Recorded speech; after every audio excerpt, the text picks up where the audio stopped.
Había pocas cosas en la vida de las que Elena estaba segura, sin embargo de nada estaba más convencida que de su profundo odio por su madre. Solo pensar en esa mujer, que supuestamente debía significar el mundo para ella, le producía jaqueca y una sensación de cólera que tardaba minutos, casi horas, en calmarse. Quizás no era para menos. La madre de Elena era una persona desagradable, de lengua hiriente y a quien le importaba poco otra persona que no fuese ella misma, aunque clamara que su amor por su hija era el más grande de todos. Pero además de esto, la mujer tenía un demonio propio que la convertía en un ser torpe y agresivo, que se apoderaba de su cuerpo y de su mente en las situaciones más diversas y que venía envasado en una botella de vidrio. Botella que, tras 30 minutos de abierta, era reemplazada por otra y luego por otra. Elena ya no podía llevar la cuenta de la cantidad de veces que tuvo que correr al médico porque su madre había bebido unas botellas de más que la llevaron a abrirse la cabeza contra algún mueble, la cantidad de noches que durmió con un bate bajo la cama para protegerse si era necesario, la cantidad de insultos que tuvo que escuchar. Con 17 años recién cumplidos, la chica había vivido más de lo que a ella le hubiese gustado vivir. Su padre había muerto en un accidente de tránsito hacía ya 5 años, y Elena se sentía completamente sola. Sentía como si el peso del mundo recayese sobre sus débiles hombros. Acostada sobre su colchón y mirando hacia el techo casi turnamente, cada noche pensaba en encontrar una salida de aquel laberinto.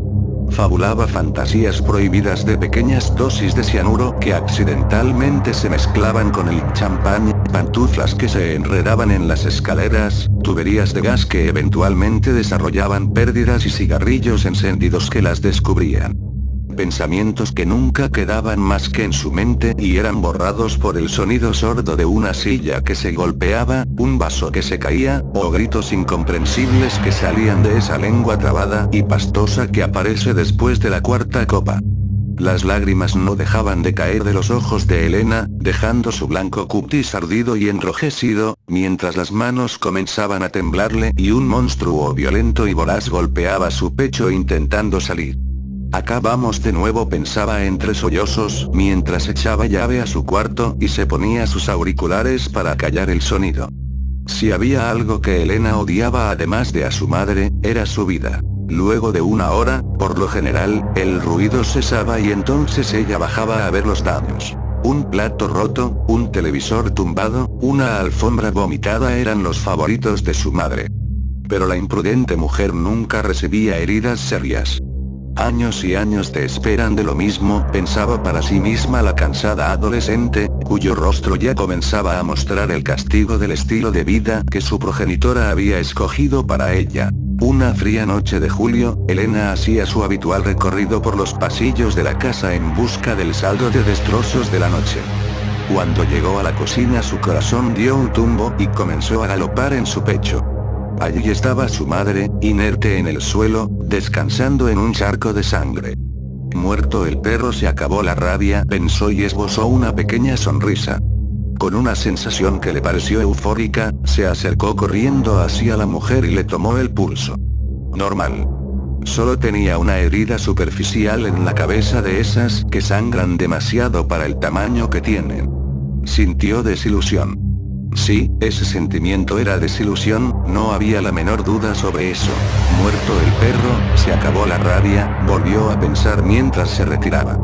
La solución ya era ineludible, su madre no moriría sola y ella no quería vivir una vida donde tuviese que hacerse cargo de ese pesado bulto que olía a whisky barato. No se detuvo a pensarlo. Solo iba a esperar que su madre estuviese despierta y sobria.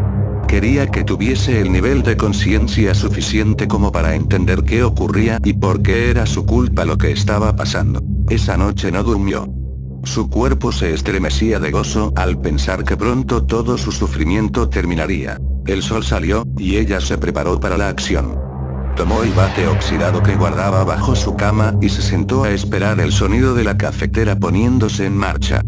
Su estómago empezó a darle golpes de excitación cuando por fin escuchó el crujir de los granos de café que se molían. Yo te quitaré la resaca, no te preocupes, pensó mientras sonreía. Caminó lentamente, saboreando cada macabro instante. Llegó a la cocina y entró. Su madre, que se dio vuelta a saludarla cuando escuchó sus pasos, la miró asustada y ahogó un grito en cuanto su hija alzó el bate por sobre su cabeza. Elena descargó el bate contra la piel y sintió como los huesos crujían y se rompían. Lo levantó y lo volvió a bajar con una fuerza sobrehumana, una y otra vez, sobre cuanto lugar pudo. Las piernas y los hombros eran los lugares a los que menos le costaba atinarle. El placer era inmenso, sentía como si sus problemas se enjuagaran en una catarata de sangre. Los gritos y plegarias de su madre eran cada vez más fuertes. Golpeó la cabeza y la abrió, pudo sentir los sesos derramándose en sus manos. La sangre le empapó el rostro y ella se relamió con macabro regocijo. Siguió golpeando brutalmente hasta que dejó de escuchar los gritos. Allí en el charco de sangre, abatida por la emoción, se dejó caer, exhausta. Cuando los oficiales de policía llegaron a la escena se llevaron una desagradable sorpresa. Arrestaron inmediatamente a la mujer con síntomas de ebriedad y largo historial clínico, negándose a creer sus disparatadas excusas. Después de todo, ¿quién sería capaz de apalearse a sí mismo hasta la muerte?